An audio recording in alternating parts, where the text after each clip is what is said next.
Mr. Ackerman. And I'm Mr. Reynolds, and today is day 2 of our 5 days of Lifetime Fitness.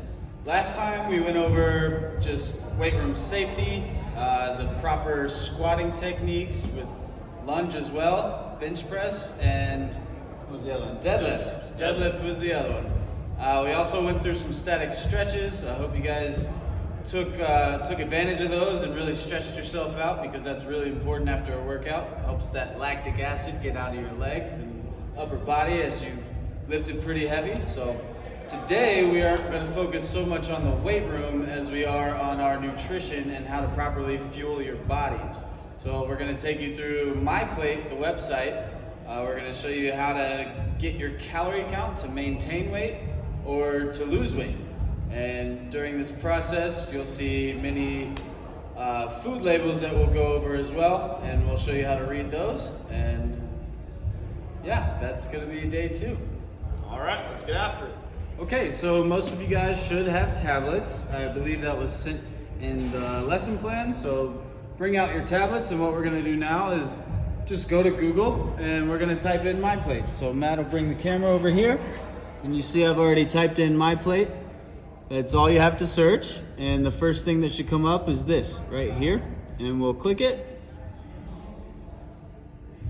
And we've got that, and now we're gonna scroll down just a little bit. You'll see these food groups here. We got fruits, vegetables, grains, dairies, and proteins. These are gonna be all the things that are involved in building a healthy lifestyle.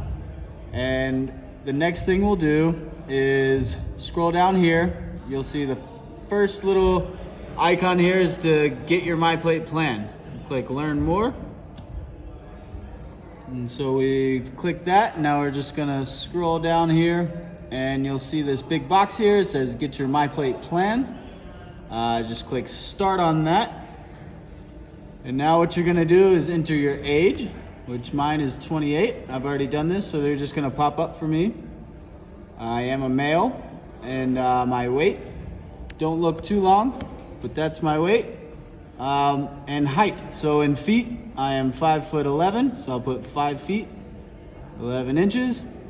And physical activity, let's just say I do 30 to 60 minutes a day of moderate activity. That's probably gonna be the majority of us anyways, so that's your best bet for that. And now it's as simple as pressing Calculate Food Plan. So we'll calculate the food plan, and here you can see up top, it says 2,800 calories to achieve a healthy weight. 30, this is losing weight right here. So if I want to have a healthy weight for my height and age, I need to intake only 2,800 calories a day in order to lose weight, so I can have a healthy weight for my size. To maintain my weight, it's 3,200 calories. And this is more important for especially you athletes. You'll want to pay attention to calorie count. And this is probably going to be the calorie count that you pay the most attention to. So maintaining or boosting your weight strictly depends on your calorie intake. But we want to make sure we eat good calories. We don't want to stuff ourselves full of junk food, because with bad calories, we're not going to increase our muscles. We're just going to increase the fat in our body. So we need to make sure we are conscientious of what we eat. Correct. All right, to maintain a healthy body, we have to eat healthy, number one. So where do we start? How do we know what we're eating is healthy? So we're gonna dive right into it. We're gonna dive into some of your guys' favorite foods, favorite snacks, favorite drinks, and let's go take a look. So our first segment, we're gonna look at those yummy Dorito nacho cheeses. Obviously, chips are one of our favorite snacks. They might not be the best for us, but they're something we love to eat. So we're gonna dive right on into calories. So that's number one, like Brandon talked about, maintaining or gaining weight. We wanna look at that calories. Chips obviously aren't the best caloric thing we could eat, as well as you have to read right up above calories, the amount per serving. So everything has a serving size. We need to make sure we take careful attention to that, because we don't want to be eating a whole bag of chips, because obviously those numbers will escalate dramatically. Then diving down into our sodium content, which is salt, which is good for us sometimes, but too much sodium is not good. as well as carbohydrates, cholesterol, proteins. So chips, we kind of want to avoid. They're not horrible for us to eat. I'm not telling you we can't eat them, but we just don't want to eat a full bag that's a family size. Transitioning into Gatorade, which is a drink we all like. It's a good drink for us only after a very hard workout, which may be hard workout, hard practice, whatever that may be for you. But as you can see, those sugars, we have a lot of sugar there. Sugar is not good. It likes to store as fat. We got to make sure we don't do that. So limit yourself on Gatorade if you can, and this is just one example. Sugary sodas aren't good for us either. We want to stick to water mainly, flavored water as well. And then if we want to look for something that we could make our plates, we'd want to look for that well-balanced plate, which contains fruits, vegetables, grains, proteins, and a little bit of dairy. We're not perfect. We're not going to achieve all these, but we want to make sure we get a little bit of everything in there.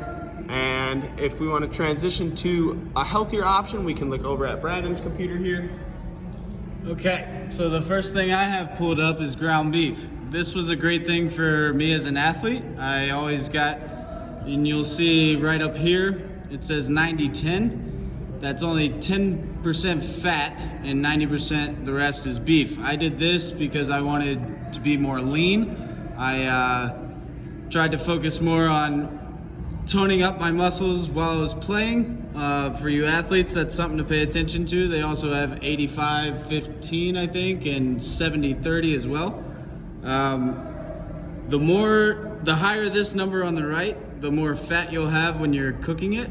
And that's not necessarily a bad thing, because sometimes you need fat on your body, especially if you're severely underweight. You'd want something more of the 70-30. What we want to pay attention to here is let's talk about these percentages on the right here, what they mean. So it says total fat 11 grams, and that's 17%. What that 17% is, it's 17% of your daily intake. This is like you have 100% for all of your categories, and one serving of this is 17% of your daily intake for total fat. Cholesterol is 23%, and you'll see the protein here. This is why I liked it so much. This is especially important as an athlete, or if you're trying to just weight train just to get in better shape. You want protein to fuel your muscles. So this is 41% of your daily intake for protein. The next thing I want to show, this isn't necessarily meat strictly, but I want to warn you about sodium in soups. So here, chicken noodle is my favorite soup. This is something that I enjoy very much. But if you'll look down here, the sodium is 890 milligrams. That's 37% of your daily intake in one can of chicken noodle soup. And the serving size is a half a cup, and there's about 2.5 servings per container. So this number is really multiplied by 2.5. So you're really getting way too much sodium in one can of soup, so you really want to watch that. Sodium is dangerous because it retains water. Sodium is salt, basically. And the more salt you have in your body, the more water you retain, and that's how you build fat, and it translates into a larger body mass. Hey Coach, how's it going? It's good, Matt. What'd you have for breakfast? I had a donut from Bear's Cat, and I grabbed a Monster from Loaf. I'm ready to hit the day. A Monster? Yeah, what's wrong with that? Why would you grab a Monster? Well, I needed energy. You needed energy? Let's take a look at this food label and tell me how much energy you'll have in a couple hours. First thing we're gonna notice here is the sugar content. That's 27 grams of sugar. But it's not just 27 grams, because I bet you drank the whole can, didn't you? Oh yeah. That's two servings per container. That's double that amount.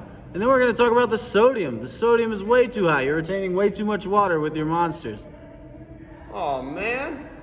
And that's just to mention those two. Let's talk about caffeine. This is an energy blend. Caffeine is typically used as a good thing, but this is gonna make you crash later. It's 2,500 milligrams in one serving. That's two, so you're double that. That's way too much caffeine. How do you think you're gonna stay awake for the rest of the day, Matt? We have practice later at 3 o'clock. I'll be fine, there's no worries. I've done this before, donuts, energy drinks. You know, why not? I'll be fine. Yeah, we'll see about that come 3 o'clock, Matt. All right, Coach, I'll see you at practice. All right, great workout, gentlemen. How are we feeling? Oh, Coach. Matt, I'm dying, Coach. are you dying? Yeah, I'm dying, What Coach. did I tell you? That breakfast wasn't quite good enough, was it? No. Yeah, it wasn't. Now you're going to be tired for the rest of the day. How are you going to gain your energy back, man? Donuts and energy drinks? No! We can avoid all of that by eating a better breakfast. You could have come in here and had a great workout like you did, Yeah. but instead you won't feel as crappy after. Okay. So next time, let's get an affordable breakfast such as oatmeal. Oatmeal is a great way to boost your energy in the morning. It's not going to overload you with sugars or sodium, so you don't feel as bloated. And you'll come ready to work out and you won't feel so bad after, and you can attack the rest of the day. You'll probably have a better day of practice than you will today, I bet, huh? Yes, sir, Coach. All right. So what are we going to eat tomorrow morning? Oatmeal. All Oatmeal right. and water. Oatmeal and water. I All like right. that answer. Thank you, Matt. Last set. Let's go, Brandon. Great job. Rack it up. Awesome work today. All right. There you go. There's that for you. Thanks, Coach. Yeah. All right. So what are you going to eat when you go home, Brandon? Dude, I got to eat something. It's dinner time. I think I'm going to go get a Papa John's pizza or something. Is that okay? Papa John's? Why Papa John's? It's a lot of food and it's not that much money, you know, and it fills me up. And I need to gain weight, right? Yeah, but is that the right way to do it? I think so. To go get a greasy pizza filled with a bunch of carbohydrates and starches? Well, nobody told me any different. What should I have? Well, Brandon, you know, when we look at that My Plate, you know, we want some good protein. So what's a good protein, Brandon? What can you think about? Well, I like chicken on my pizza. I know All right. chicken's good for you. Chicken is good for you, but just not on pizza. We can still have Okay. pizza, but we want to just, you know, a nice chicken breast would be great. Okay. All right. So what about energy? Like, surely you can't get energy from vegetables, can you? Oh, you are wrong. We can get a lot of energy from vegetables. So what are we thinking? What kind of vegetables do you like?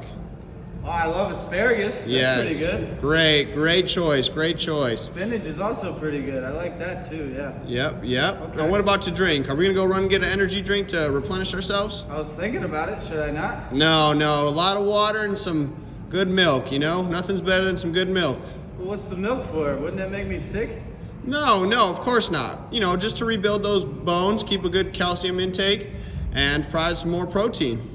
Nice. Okay, well, I think I'll just run to the store real quick instead of Papa John's. I got some time before I got to do my homework. Sounds great. All right, now hopefully you guys had fun watching that. Hopefully you learned something a little bit about nutrition and food labels, what you should be eating, what you shouldn't be eating. Energy drinks are a really big problem among the youth.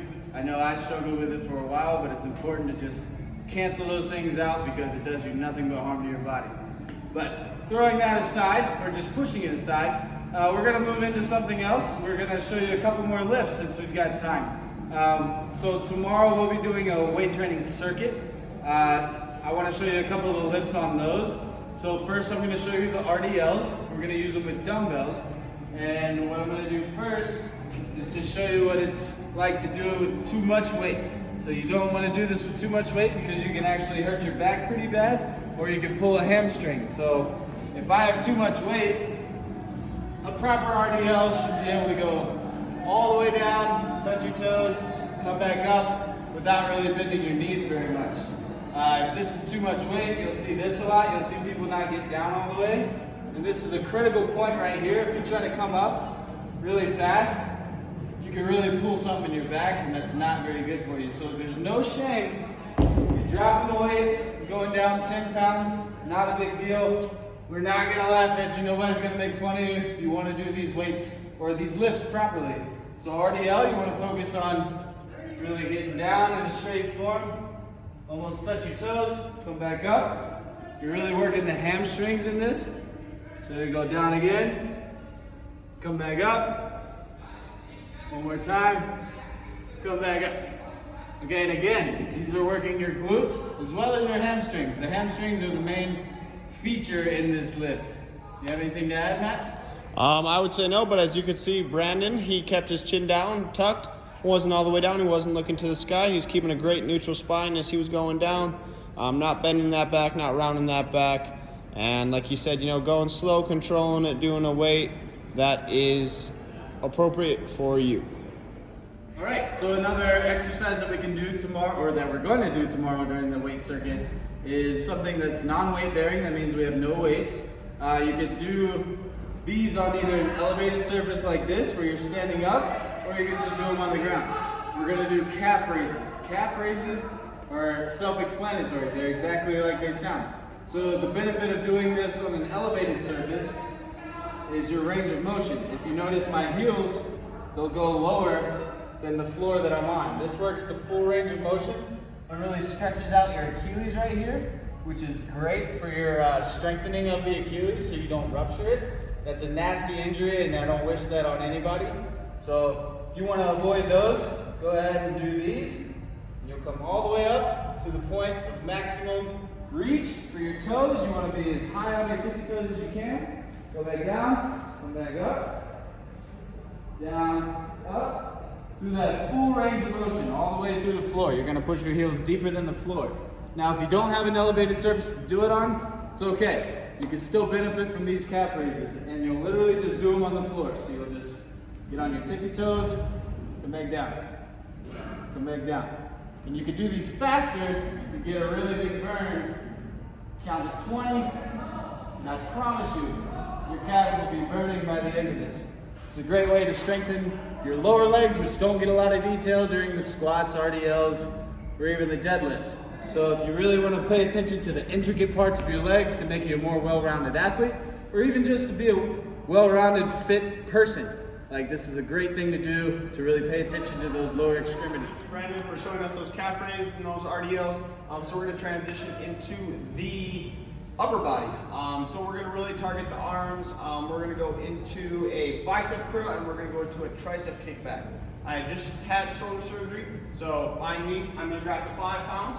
I'm not trying to impress anybody, I'm just trying to be safe. So what we want to do is we want to grab a weight that is fitting to us. Like I said, I just had shoulder surgery, so I'm going to grab the 5 pounds. What you want to do is you're going to grab it, supinated grip. You're going to come all the way around. You want to wrap your thumbs over top, making sure you got a good grip on them. And then you want to make sure you have good posture, keep the chin up, and you want to curl your arm up and then down, and then up and then down. And if we alternate the reps, we can get more reps, which will fatigue us and build a bigger bicep. And why do we want biceps? A lot of reasons. A lot of people like them because they're show, but they also are a very functional muscle in our body. You know, helps with grips, helps with a lot of pushing movements and whatnot, especially pulling movements, as you can see. So if you were to pick something up, you want to pull it up like that. We want to be safe with it. Transitioning into our tricep kickbacks, like I said, we're going to grab a 5-pound dumbbell, nothing crazy. As we can see here, if you have something that you want to rest on, you can for sure rest on it. You'll place your opposite hand on that, and you want to kick the leg back that you're kicking back with back. Have a good form here, and you want to elevate the tricep there. You want to come down, you want to elevate and come down. And why do we do a tricep? Well, the tricep is a key muscle in the bench press movement. So if we want to build a better bench press or any pushing movement of that sort, we're going to do a tricep kickback. There's obviously other variations to strengthen your tricep, but a kickback is a nice, easy one. If you don't have an implement, you can just, stand there, keep your feet shoulder width apart, and put your other hand on your stomach, bend over a little bit, kick your arm back. Bring it back in, kick your arm back. And with all of these movements, we want to make sure we're controlled. We're not using a weight that's too heavy because our muscles aren't huge. We don't have huge bicep muscles, they're small. They're delicate. We can sure do a good amount of weight, but we don't want to strain them, or else you can tear a muscle or a tendon. Okay. Alrighty guys, what did we go over today? We went over the MyPlate. That was the first thing we covered. MyPlate is important. On that website, you can find your daily intake for calories to maintain or to gain weight or to lose weight as well. We also went over food labels, why it's important to check what you're eating before you eat it. And a lot of times that serving size is the tricky part. You want to pay attention to that because a lot of times it's not listed as is on the container. You'll read one thing, think you're getting a certain amount of sodium, a certain amount of sugars, and really you're getting double or even triple of that sometimes. All right, and then after that we covered some lifts, which we will go into our circuit training tomorrow. We went over the RDL, the Romanian deadlift. We went over the calf raise. We went over the bicep curl and the tricep kickback. So we're going to incorporate all of those we learned today, the ones we learned yesterday. We're going to put them all together.